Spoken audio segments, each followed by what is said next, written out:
Nag-usap na uli kami sa tent at tinuloy ang kwentuhan. Maya-maya ay narinig na naman namin na may sumitsik at may pumapasok na usok ng sigarilyo sa loob ng tent. Lumabas na naman kami at hinanap kung saan nagagaling ng usok. Pero wala kang sitsik at usok. Kaya bumalik na kami sa loob. Mga alas 2 ng madaling araw, nagpasa na kami matulog. Dahil baka antok na yung nararamdaman namin. Kaya kung ano-ano na ang narinig namin. Nagpasama muna sa akin yung isang kaibigan ko na nag-CR. Paglabas namin, nagtaka kami. Dahil nag-uulhan na sa paglabas ng tent yung dalawa pa namin kaibigan. At nagtatakbo sa direksyon namin. Takot ang itsura nila. Ay narinig daw sila na sobrang lalim na boses ng isang lalaki. At sinasabi nila, umalis na sila. Tapos biglang nag-apoy ng isang plastic bottle doon sa loob ng tent. Konti at may tulong na naman. Kaya namatay din agad.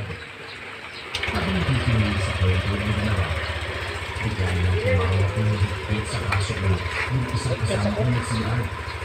Umiiyak na tingin sa puno na nasa likod ng tent. Sabi niya ay umalis na raw agad kami sa park at umuwi na lang. Pinapanungan siya kung anong nangyayari. Umiling lang siya at sinabi niya maghakot na kami ng gamit. Kung nasa sasakyan na kami, saka lang siya nagkwento. Meron daw siyang nakita ng sobrang laking tao na nakaupo sa sanga ng puno. Sa kanya niya ay nasa lagpas ito. Hindi naman nakikita.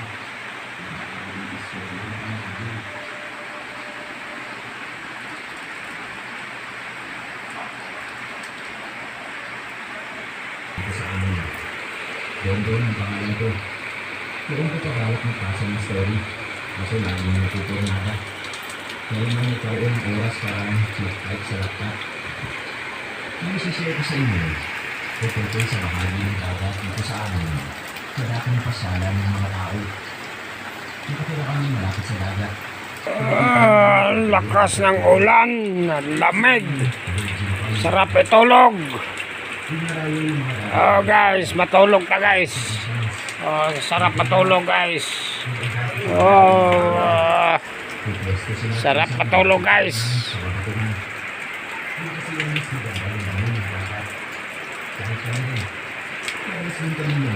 Sarap matulog guys. Tulog na guys. Thank you sa papanood guys ha. Bye bye.